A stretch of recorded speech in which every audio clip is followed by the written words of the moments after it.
General secretary ആയിട്ട് അൻസിബയ്ക്ക് വരാം, അല്ലെങ്കിൽ ഒരു മന്ത്രിയായിട്ട് വരാം. അത്രയും ക്ലാരിറ്റിയോടെ, സ്പഷ്ടമായിട്ട്, സ്ഫുടമായിട്ട്, വ്യക്തതയോടെ, തെളിവ് സഹിതം 10-20 മിനിറ്റ് നടത്തിയ ആ കുട്ടിയുടെ സംസാരത്തിന് മുമ്പിൽ പിൻ ഡ്രോപ്പ് സൈലൻസോടെ അമ്മ സംഘടനയിലെ അംഗങ്ങൾ ഇരുന്ന് മിണ്ടാതെ ഇരുന്ന് കേട്ടു. കുട്ടി അത് ഇനി എവിടെ എത്താൻ പോകുന്നതാണ് ഞാൻ ആലോചിക്കുന്നത്. എന്തൊരു സത്യമുള്ള കൊച്ചെന്നേ. വന്ന് നിന്ന് അങ്ങോട്ട് ആർജവത്തോടെ അങ്ങോട്ട് ശരി പറയുമ്പോൾ ഉണ്ടാവുന്ന നമുക്ക് കിട്ടുന്ന ഒരു ഊർജ്ജമുണ്ട്, നമുക്ക് കിട്ടുന്ന ഒരു. നമസ്കാരം. AMMA അൻസുബ എന്ന പെൺപുലി ഇന്നലെ AMMAയുടെ ജനറൽ ബോഡിയിൽ നടത്തിയ പ്രസംഗം, അവിടെ നടത്തിയ പരാക്രമങ്ങൾ അറിഞ്ഞു കഴിഞ്ഞാൽ സത്യം പറഞ്ഞാൽ രോമാഞ്ചം വരുമെന്നുള്ളതാണ്. നമ്മുടെ മാലാ പാർവതി ഇന്ന് വന്നൊരു റിപ്പോർട്ടർ ടിവിക്ക് ഒരു ബൈറ്റ് കൊടുത്തിട്ടുണ്ട്. അതിനകത്ത് പറയണ കേട്ട് കഴിഞ്ഞാൽ സത്യം പറഞ്ഞു കഴിഞ്ഞാൽ എന്താ പറയുക, നമുക്ക് ഒരു അഭിമാനം, അൻസുബ എന്ന് പറയുന്ന വ്യക്തി ആര് എന്ന് നമ്മൾക്ക് അഭിമാനിച്ചു പോകുന്ന നിമിഷങ്ങളായിരുന്നു എന്നുള്ളതാണ്. അതായത് ഇന്നലെ ഉച്ചവരെ ജനറൽ ബോഡിയിൽ ഇന്നലെ ഉച്ചവരെ ശ്വേതാ മേനോൻ ആൻഡ് പാർട്ടിയെ അംഗീകരിച്ചുകൊണ്ട് അവിടെ ഗണേഷ് കുമാർ എന്ത് ചെയ്തു, ശ്വേതാ മേനോന് വേണ്ടിയിട്ട് അലറി വിളിച്ചു. അത് ശ്വേതാ മേനോൻ പറഞ്ഞ 45 ദിവസം കൊടുക്കണം, അവർക്ക് പരിചയമില്ലാത്തവരാണ് എന്നൊക്കെ പറഞ്ഞ് ഓൾമോസ്റ്റ് എല്ലാവരും അത് അംഗീകരിച്ചിരിക്കുന്ന സമയത്താണ് അൻസിബയ്ക്ക് അതുപോലെ സംസാരിക്കാൻ പറ്റിയില്ലായിരുന്നു.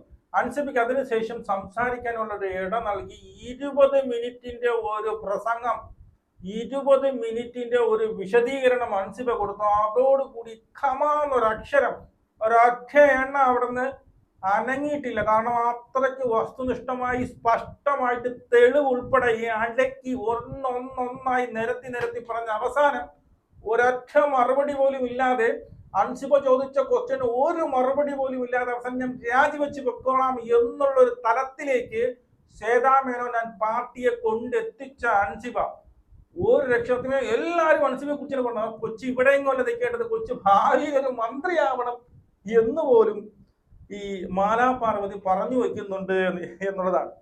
അതിന് മുമ്പ് ആരും സബ്സ്ക്രൈബ് ചെയ്യുന്നുണ്ട്. ഞാൻ പറയുന്നതിൽ എന്തെങ്കിലും കാര്യമുണ്ട്, നിങ്ങൾക്ക് അതിൽ യോജിക്കാൻ കഴിയുന്നുണ്ടെങ്കിൽ സബ് ചെയ്ത് കൂടെ നിൽക്കുക എന്നുള്ളതാണ്. ആരും ചെയ്യുന്നത് നിങ്ങൾ മറന്നു പോകുന്നതായിരിക്കും. സബ് ചെയ്ത് കൂടെ നിൽക്കുക. അതിന് നമ്മുടെ മഹാനടിയായ എല്ലാവരും കൂടെ ഊക്കി വിട്ടിട്ടുണ്ട് കേട്ടോ. ആരെ? ലക്ഷ്മിപ്രിയക്കെതിരായിട്ട് നടപടി എടുക്കാത്തതാണ് ഇത് എല്ലാത്തിനും പ്രശ്നം. കറക്റ്റല്ലേ? സ്വന്തം കൂടെയുള്ള സഹപ്രവർത്തകർ ഇത്രയും പൂരത്തെറി വിളിച്ച ലക്ഷ്മിപ്രിയക്കെതിരെ ഒരു നടപടിയും എടുക്കാതെ കൂടെ നിർത്തിയ ശ്വേതാ മേനോൻ, അതാണ് ഏറ്റവും വലിയ പണിയായത്. ആദ്യമേ അവരെ ലക്ഷ്മിപ്രിയ അപ്പേതാ ഇറങ്ങി വെളിയിലെന്ന് പറഞ്ഞുകൊണ്ട് പുറത്താക്കിയിരുന്നെങ്കിൽ ഇതൊന്നും വരത്തില്ലായിരുന്നു. ഓക്കെ, അവിടെ വന്ന് അവരുടെ പിന്നീട് വാട്സപ്പ് ഗ്രൂപ്പിൽ ഒരു മെസ്സേജ് ഇട്ടുണ്ട്, ഭയങ്കര വൈകാരികമായിട്ടുള്ള മെസ്സേജ് ഇട്ടാലും മെയിൻ കാരണം ഇതാണ്. ഈ നടിമാർ, അതായത് ലക്ഷ്മിപ്രിയക്കെതിരായിട്ട് പറഞ്ഞ നടിമാർ, ജീവിച്ചിരിക്കുമ്പോഴാണ് ഞാൻ മരിക്കുന്നതെങ്കിൽ ശവൻ കാണാൻ പോലും വരരുത്. അമ്മയിൽ നിന്ന് രാജിവെച്ച ലക്ഷ്മിപ്രിയ. അയ്യോ, അങ്ങ് പൊള്ളുന്നല്ലേ, സത്യം പറഞ്ഞാൽ അങ്ങ് പൊളിഞ്ഞിരിക്കുകയാണ്. അത് തന്നെ വരട്ടെ. ഇനി നമുക്ക് മാലാ പാർവതി അൻസിബയെ കുറിച്ച് പറഞ്ഞ സംഭവങ്ങൾ കേൾക്കാം. ചിലര് പറയുന്നു, പക്ഷെ അൻസിബ ചോദിച്ച ഒരൊറ്റ ചോദ്യത്തിന് അവർക്ക് മറുപടി ഉണ്ടായിരുന്നില്ല. സ്മൃതി, ആദ്യം ആൾക്കാർ പറഞ്ഞപ്പോഴൊന്നും അല്ല പിന്നെ അമ്മയുടെ അംഗങ്ങൾ എല്ലാവരും മിണ്ടാതിരിക്കുകയും പകുതി പോലെ ഇങ്ങനെ എന്താണെന്ന് ആലോചിച്ചുകൊണ്ടിരിക്കുകയും ശ്രീ ഗണേഷ് കുമാർ വന്നിട്ട് ഇവർക്ക് സമയം കൊടുക്കണം, അവർക്ക് ഭരണപരിചയ കുറവാണ്, ഇവർക്ക് കുറച്ച് ദിവസം കൂടെ കൊടുക്കണം എന്നൊക്കെ പറഞ്ഞു. 45 ദിവസം വേണമെന്ന് ശ്വേത പറഞ്ഞപ്പോൾ അത് കൊടുക്കണമെന്ന് പറഞ്ഞു. എല്ലാവരും ആ തരത്തിലുള്ള അഭിപ്രായം എന്താ വേണ്ടത് എന്നുള്ളൊരു സംശയത്തിൽ ഭരണാംഗങ്ങൾ ഇരിക്കുമ്പോഴാണ് അൻസിബ കയറി കൃത്യമായി റിപ്പോർട്ടറിൽ പറഞ്ഞ ഒരുപാട് കാര്യങ്ങളോടൊപ്പം വേറെ കുറച്ച് കാര്യങ്ങളും കൂടെ ചേർത്ത് തെളിവ് സഹിതം ഓരോ കാര്യമായിട്ട് പറഞ്ഞപ്പോൾ അത് കഴിഞ്ഞപ്പോഴത്തേക്ക് ശ്വേതയ്ക്ക് പറയാനുണ്ടായിരുന്നത് ഞാനും എൻ്റെ ഭരണസമിതിയും റിസൈൻ ചെയ്യുന്നു എന്നാണ്. മനസ്സിലായോ? അതായത് ഉച്ചവരെ എല്ലാവരും ഈ ഗണേഷ് കുമാർ വന്ന് വാദിച്ചു, അവർക്ക് പരിചയമില്ല, അവർക്ക് 45 ദിവസം കൊടുക്കണം എന്നൊക്കെ പറഞ്ഞ് എല്ലാവരും ഏതാണ്ട് സമ്മതിച്ചിരുന്ന സമയത്താണ് അൻസിബ വന്ന് പറയാൻ തുടങ്ങിയത്. എല്ലാ തെളിവുകളും എടുത്തടുക്കി വെച്ച് ഓരോന്നായിട്ട് എടുത്തു പറഞ്ഞപ്പോ അവസാനം ഉത്തരമില്ലാതെ ഞാൻ ഇനി രാജിവെച്ചു കൊള്ളാം എന്നുള്ളൊരവസ്ഥയിലേക്ക് ആരെത്തിപ്പെട്ടു? നമ്മുടെ ശ്വേതാ മേനോൻ എത്തിപ്പെട്ടു എന്നുള്ളതാണ്. സാമ്പത്തിക വിഷയം ചോദിച്ചപ്പോഴാണ് അതിൽ സാമ്പത്തിക വിഷയമാണ് ആദ്യം നടന്ന ചർച്ച. അൻസിബ ചോദിച്ചതിൽ വളരെ കോംപ്രിഹെൻസീവായ ഒരുപാട് കാര്യങ്ങൾ, സ്വജനപക്ഷപാതം അടക്കം, പണം ധൂർത്തടിച്ചത്, ഇപ്പൊ കണക്ക് കാണിക്കുക എന്നുള്ളത് മാത്രമല്ല, അതിനകത്ത് അനാവശ്യമായി അംഗീകരിക്കാതെ നടത്തിയ കണക്കുകൾ, ചെലവുകൾ തുടങ്ങി അൻസിബ ഉയർത്തിക്കാട്ടിയ ഒരു ചോദ്യത്തിന് പോലും മറുപടി പറയാൻ പറ്റാതെയാണ് റിസൈൻ ചെയ്തത്. അപ്പം ഒരു സ്ത്രീപക്ഷം ഇല്ലാതായി എന്നല്ല പറയുക, ഒരു ശക്തമായ സ്ത്രീപക്ഷത്തെ അവിടെ കണ്ടു എന്നാണ് ഞാൻ പറയുക. നാളെ മനസ്സിലായോ? അതായത് ഈ ഒരു സംഭവം വന്ന് ഇവർ പറഞ്ഞു ഇവർക്ക് കണക്ക് കൊടുക്കാൻ പറ്റില്ല, അതായത് മറ്റേ ഖജാൻജി ഇല്ല, അവർ പോയി അവരെ ഞാൻ പറഞ്ഞു അവര് ലീവ് എടുത്ത് പോയതുകൊണ്ട് എനിക്ക് പറ്റിയ 40 ദിവസം വേണം എന്നൊക്കെ പറഞ്ഞപ്പോ അൻസിബ ഇങ്ങോട്ട് എഴിച്ചു നിന്നുകൊണ്ട് ഓരോ കാര്യങ്ങൾ, അതായത് EC പോലും പിന്നീട് അംഗീകരിക്കാത്ത, EC പോലും അംഗീകരിക്കാത്ത പല കേസും ലക്ഷങ്ങളുടെ ഇവർ തന്നെ തീരുമാനമെടുത്ത് പലർക്കും കൊടുക്കുന്നുണ്ട്. സ്വജനപക്ഷപാതം, അവരുടെയൊക്കെ ഇഷ്ടമുള്ള ആൾക്കാർക്ക് ചുമ്മാ പണം കൊടുക്കുന്നു, അത് ഉൾപ്പെടെ നിരത്തി പറഞ്ഞപ്പോൾ പിന്നെ അവർക്ക് എന്താണ്, അവർക്ക് ഈ പറഞ്ഞതുപോലെ മറുപടി ഇല്ലാതായി എന്നുള്ളതാണ്. ഒരുപക്ഷെ ഒരു ജനറൽ സെക്രട്ടറി ആയിട്ട് അൻസിബയ്ക്ക് വരാം, അല്ലെങ്കിൽ ഒരു മന്ത്രിയായിട്ട് വരാം. അത്രയും ക്ലാരിറ്റിയോടെ, സ്പഷ്ടമായിട്ട്, സ്ഫുടമായിട്ട്, വ്യക്തതയോടെ, തെളിവ് സഹിതം 10-20 മിനിറ്റ് നടത്തിയ ആ കുട്ടിയുടെ സംസാരത്തിന് മുമ്പിൽ പിൻ ഡ്രോപ്പ് സൈലൻസോടെ അമ്മ സംഘടനയിലെ അംഗങ്ങൾ ഇരുന്ന് മിണ്ടാതെ ഇരുന്ന് കേട്ടു. കയ്യടിയോടെ, ആരവത്തോടെ ആ കുട്ടിയുടെ സംസാരത്തെ ഏറ്റുവാങ്ങി ആ കൊച്ചു പറഞ്ഞ കാര്യങ്ങൾ നടന്നു. അത്രയുമാണ് സംഭവിച്ചത്. മനസ്സിലായോ? പിൻ ഡ്രോപ്പ് സൈലന്റ് ആയിരുന്നു എന്നുള്ളതാണ്. ഭാവിയിൽ ഒരു മന്ത്രി വരെ ആകാമെന്നൊക്കെ എടുത്ത് പറയുന്നത്. ഭാവിയിൽ ഒരു ജനറൽ സെക്രട്ടറി ആവാം, ഭാവിയിൽ ഒരു മന്ത്രി വരെ. അത്രയ്ക്ക് ക്ലാരിറ്റിയോടുകൂടി, സ്ഫുടതയോടുകൂടി ഓരോന്നോരോന്നായിട്ട് എടുത്തു പറഞ്ഞപ്പോൾ പിൻ ഡ്രോപ്പ് സൈലന്റ് ആയിരുന്നു. പിൻ ഡ്രോപ്പ് സൈലന്റ് ആയിരുന്നു. അവിടെ ഒരൊറ്റ മനുഷ്യന് വേണ്ടിയിൽ എല്ലാവർക്കും കാര്യമുണ്ട്. അത് അത്രയ്ക്ക് വ്യക്തതയോടുകൂടിയാണ് അൻസിബ അവിടെ പറഞ്ഞിരിക്കുന്നത്. നമുക്ക് ബിഗ് ബോസ് ഉണ്ടായിരുന്നപ്പോഴേ അറിയാം, അൻസിബ മര്യാദയ്ക്ക് മിണ്ടാതിരിക്കും, പക്ഷെ എന്തെങ്കിലും കാര്യം വാ തുറന്ന് പറഞ്ഞു കഴിഞ്ഞാൽ, അതിനെക്കുറിച്ച് ഞാൻ ഒരുപാട് വീഡിയോ ഇട്ടിട്ടുണ്ട്. അൻസിബ എന്തെങ്കിലും ഒരു സാധനം പറഞ്ഞിട്ടുണ്ടെങ്കിൽ അത് പോയിന്റ് ആയിരിക്കും, അതിനെ നമുക്ക് ഖണ്ഡിക്കാൻ പറ്റാത്ത വാലിഡ് ആയിട്ടുള്ള പോയിന്റ് ആയിരിക്കും. ചുമ്മാ കയറി കണക്കണ പറയത്തുമില്ല, മര്യാദയ്ക്ക് സൈലന്റ് ആയിട്ട്. ജാസ്മിനെയൊക്കെ അന്നെടുത്ത് കൊടുത്ത് ഓർമ്മയുണ്ട, ഒരു വാക്കാണ്, ഒരു ചെറിയൊരു വാക്കിൽ തന്നെ ഞാൻ ആ വീഡിയോ കുറെ തപ്പിയോട്ടെ, കാണാനില്ല, അത് ഞാൻ ഇതിലോട്ട് ഇൻക്ലൂഡ് ചെയ്യുമായിരുന്നു. അങ്ങനെ അത് പണ്ടേ നമുക്കറിയാം, ബിഗ് ബോസ് ഉണ്ടായപ്പോൾ അറിയാം, മിണ്ടാതെ അനാവശ്യമായി ഒന്നും മിണ്ടത്തില്ല. പക്ഷെ കാര്യം വരുമ്പോൾ ഒരു പോയിന്റ്, ഒരൊറ്റ പോയിന്റ് എടുത്തിട്ട് അവരുടെ ആ ഒരു സംസാരത്തിനാണ് അൻസിബയ്ക്ക് ബിഗ് ബോസിനകത്ത് നല്ല ഫാൻ ബേസ് ഉണ്ട്. കാരണം ഒന്നും മിണ്ടൂല, ആരുടെ മിണ്ടാതെ ഒരിടത്ത് ഇരിക്കും. വലിയ പിന്നെ കണ്ടന്റ് കാര്യങ്ങളൊന്നും അല്ലായിരുന്നു. കണ്ടന്റ് മേക്ക് നമ്മൾ ആദ്യം വാഴ എന്നൊക്കെ പറഞ്ഞ് കളിയാക്കിയാണ് ഈ അൻസിബയെ. അതിനുശേഷം സംസാരിക്കാൻ തുടങ്ങിയപ്പോൾ, പോയിന്റുകൾ പറയാൻ തുടങ്ങി, ഭയങ്കര ഹ്യൂജ് ആയിട്ടുള്ള ഫാൻസ് ആയിരുന്നു അൻസിബയ്ക്ക് ഉണ്ടായത്. അല്ലാതെ അവസാനം അനൂപ് ചന്ദ്രനും കൊല്ലം തുളസിയും പിന്നെ വേറെ 2 പേരും കൂടെ ഉണ്ടായിരുന്നുള്ളൂ. ബാക്കി മുഴുവൻ പേരും അൻസിബ പറഞ്ഞതിൽ കൺവിൻസ്ഡ് ആയി എന്നാണ് ഞാൻ മനസ്സിലാക്കുന്നത്. ട്രഷറർ അംഗീകരിക്കാത്ത, ഓഡിറ്റർ അംഗീകരിക്കാത്ത ഒരു കാര്യം അംഗീകരിക്കാൻ എല്ലാവരും ഇങ്ങനെ എന്താണ് ചെയ്യേണ്ടതെന്ന് ഒരു വലിയ വിഭാഗം സ്ത്രീകൾ ശ്വേതയോടൊപ്പം ആദ്യം ഉണ്ടായിരുന്നു. ആരും ശ്വേത പറയുന്നത് കേൾക്കട്ടെ, എന്താണ് പറയാനുള്ളത് എന്ന് പറഞ്ഞു തന്നെയാണ്. ലക്ഷ്മിപ്രിയയ്ക്ക് എതിർപ്പുണ്ടായിരുന്നു, ശരിയാണ്. പക്ഷെ ശ്വേതയോടൊപ്പം തന്നെയാണ് ആൾക്കാർ നിന്നിരുന്നത്. കുക്കുവിന് എതിർപ്പുണ്ടായിരുന്നു, ശ്വേതയോടൊപ്പം ആയിരുന്നു ആൾക്കാർ. പക്ഷെ അൻസിബ പറഞ്ഞ കാര്യങ്ങൾ വന്ന് പറഞ്ഞു കഴിഞ്ഞപ്പോഴത്തേക്ക് പിന്നീട് ഒരു അക്ഷരം തിരിച്ചു പറയാനാവാതെ എല്ലാ കാര്യങ്ങളും കൺവിൻസ്ഡ് ആക്കാൻ ആ കുട്ടിക്ക് സാധിച്ചു. മനസ്സിലായോ?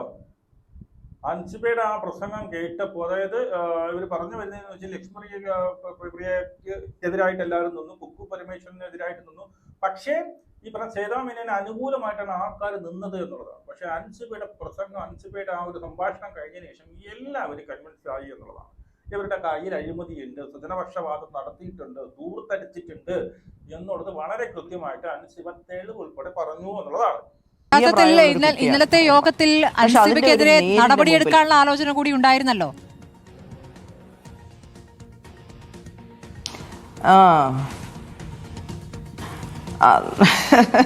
അതൊരു ആലോചനയായിട്ട് തന്നെ ഇരിക്കത്തേ ഉള്ളൂ. ആ കുട്ടി അത് ഇനി എവിടെ എത്താൻ പോകുന്നതാ ഞാൻ ആലോചിക്കുന്നത്. എന്തൊരു സത്യമുള്ള കൊച്ചെന്നേ, വന്ന് നിന്ന് അങ്ങോട്ട് ആർജവത്തോടെ അങ്ങോട്ട് ശരി പറയുമ്പോൾ ഉണ്ടാവുന്ന നമുക്ക് കിട്ടുന്ന ഒരു ഊർജ്ജമുണ്ട്, നമുക്ക് കിട്ടുന്ന ഒരു ഗൂസ്ബംസ് ഉണ്ട്.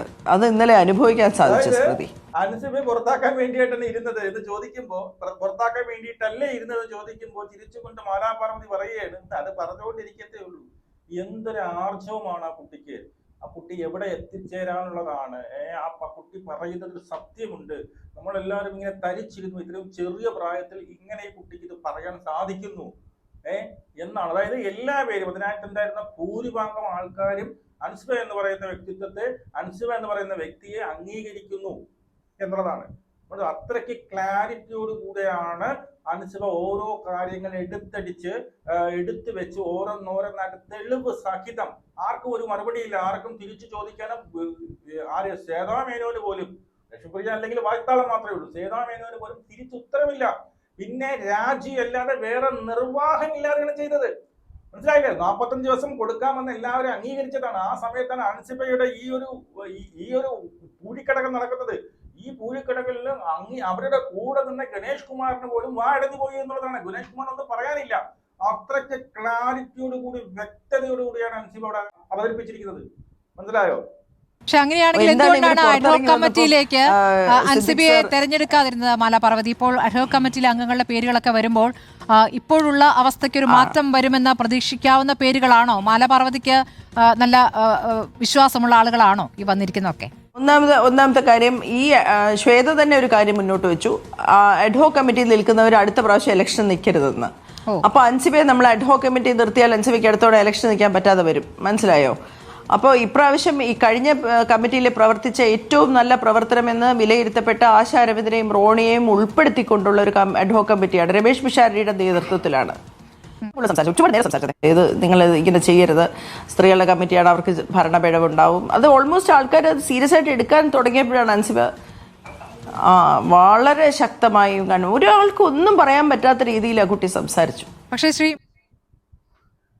മനസ്സിലായോ? അതായത് ഇവിടെ പിന്നെ സ്മൃതി ചോദിക്കുന്ന മറ്റൊരു ക്വസ്റ്റ്യൻ, പിന്നെ അത്രയ്ക്ക് നിങ്ങൾക്ക് എല്ലാവർക്കും താല്പര്യമാണെങ്കിൽ എന്തെങ്കിലും അഡ്ഹോക് കമ്മിറ്റിയിൽ ഈ പറയുന്ന അൻസിബയെ എടുത്ത്, അതായത് താൽക്കാലിക കമ്മിറ്റിയിൽ ഒരു 3-4 മാസത്തേക്ക് എടുത്തല്ലോ നമ്മുടെ പിഷാരടി നേതൃത്വം വഹിക്കുന്ന അഡ്ഹോക് കമ്മിറ്റി, അതിനകത്ത് എന്തുകൊണ്ട് അൻസിബയെ എടുത്തില്ല എന്ന് പറയുമ്പോൾ അതിനുള്ള ഉത്തരമാണ് മാലാപാർവതി പറഞ്ഞത്. അതായത് യഥാ മേനോൻ തന്നെ പറഞ്ഞു, ഈ അഡ്ഹോക് കമ്മിറ്റിയിൽ എടുക്കുന്നവർക്ക് അടുത്ത വട്ടം ഇലക്ഷൻ നിൽക്കാൻ പറ്റത്തില്ല. അപ്പൊ ഇനി വരുന്ന ഇലക്ഷന് നിൽക്കാൻ വേണ്ടി പറ്റത്തില്ല. അതായത് ഇപ്പോ അൻസിബയെ ആ കമ്മിറ്റിയിൽ ഉൾപ്പെടുത്തിയിട്ടുണ്ടെങ്കിൽ അടുത്ത വർഷം ഇലക്ഷന് നിൽക്കാൻ വേണ്ടി പറ്റും. അതുകൊണ്ട് തന്നെയാണ് അൻസിബയെ മാറ്റി നിർത്തിയത് എന്നുള്ളതാണ്. അതായത് ചുരുക്കി പറഞ്ഞു കഴിഞ്ഞാൽ അൻസിബ എന്ന് പറയുന്ന ആളെ അടുത്ത അവരുടെ കമ്മിറ്റിയുടെ ഒരു പിന്നെ ജനറൽ സെക്രട്ടറി ആയിട്ടോ പ്രസിഡന്റ് ആയിട്ടോ അവർക്ക് വേണമെന്നുള്ള ആഗ്രഹം കൊണ്ട് മാത്രമാണ് അൻസിബയെ ഈ അഡ്ഹോക് കമ്മിറ്റിയിലേക്ക് ഉൾപ്പെടുത്താത്തത്. അതുപോലെ അടുത്ത പ്രാവശ്യം ജനറൽ സെക്രട്ടറി ആയിട്ട് മത്സരിക്കണം എന്ന് വരെ ഇവിടെ പറഞ്ഞു വെക്കുന്നുണ്ട് നമ്മുടെ മാലാപാർവതി. ചുരുക്കത്തിൽ പറഞ്ഞു കഴിഞ്ഞാൽ ഇന്നലെ ഈ സേതാ മേനോൻ, ലക്ഷ്മിപ്രിയ ഉൾപ്പെടുന്ന, കുക്കു പരമേശ്വരൻ ഉൾപ്പെടുന്ന അവരുടെ ടീം കള്ളങ്ങളൊക്കെ പറഞ്ഞ് അല്ലെങ്കിൽ കുറെ ആൾക്കാരുടെ സപ്പോർട്ടോട് കൂടി അവിടെ നിലനിൽക്കാനുള്ളതായിരുന്നു. ഏതാണ്ട് ഓൾമോസ്റ്റ് എല്ലാവരും അത് അംഗീകരിച്ചിട്ട് ഗണേഷ് കുമാർ ഉൾപ്പെടെയുള്ളവർ സേതാ മേനോന് വേണ്ടിയിട്ട് അലറി വിളിച്ചപ്പോൾ എല്ലാവരും ഏതാണ്ട് കൺവിൻസ് ആയി ഇവർക്ക് ഒരു 45 ദിവസം കൊടുക്കാം എന്നൊക്കെ തീരുമാനമെടുത്താണ് ഇവർ ലഞ്ചിന് പിരിയുന്നത്. ലഞ്ചിന് ശേഷമാണ് അൻസിബയ്ക്ക് പറയാനുള്ള അവസരം കൊടുത്തത്. അൻസിബ ചേച്ചി ഇത് അഴിമതിയാണെന്ന് പലവട്ടം ആവർത്തിച്ച് പറയുകയും ഓരോ രേഖകൾ കൃത്യമായിട്ട് നിരത്തി ഓരോന്നോരോന്നായിട്ട് ഇന്ന രൂപ പറയാത്ത ഈസിയിൽ ഒപ്പിടാത്ത സംഭവങ്ങൾ ഇവർ ചെയ്ത് ഇത്ര ലക്ഷം രൂപ സ്വജനപക്ഷപാതം, 37 ലക്ഷം രൂപ അവിടെ, 15 ലക്ഷം രൂപ ഇവിടെ, എന്ത് കണക്കാണ് ഇവർ പറയുന്നത്?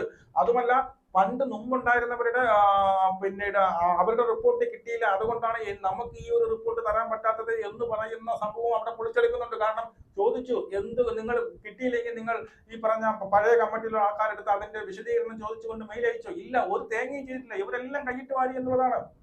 അപ്പൊ എന്തായാലും പെൺപുലിയായിട്ട് അൻസിബ അങ്ങോട്ട് അഴിഞ്ഞാടി എന്ന് തന്നെ പറയാം. ആർക്കും ഒരു ഉത്തരം പറയാനില്ലായിരുന്നു. എല്ലാവരും അണ്ണാക്കിൽ പിരിവെട്ടിയതുപോലെ അൻസിബ ഇരുത്തി എന്നുള്ളതാണ്. അവൾ പറഞ്ഞതിന് ശേഷം അൻസിബയെ എതിർക്കാൻ വേണ്ടി വന്നവർക്ക് പോലും കമാന്നൊരു അക്ഷരം ഇടാൻ പറ്റാത്ത ആ രീതിയിൽ പൊളിച്ചടുക്കിയിട്ടാണ് അൻസിബ പോയത്. സത്യം പറയാതെ കേൾക്കുമ്പോൾ വളരെ സന്തോഷമുണ്ട്. അപ്പോൾ അങ്ങനെ സത്യം ജയിച്ചു അൻസിബ. നമുക്ക് എടുക്കണം. ജയ് ഹിന്ദ്.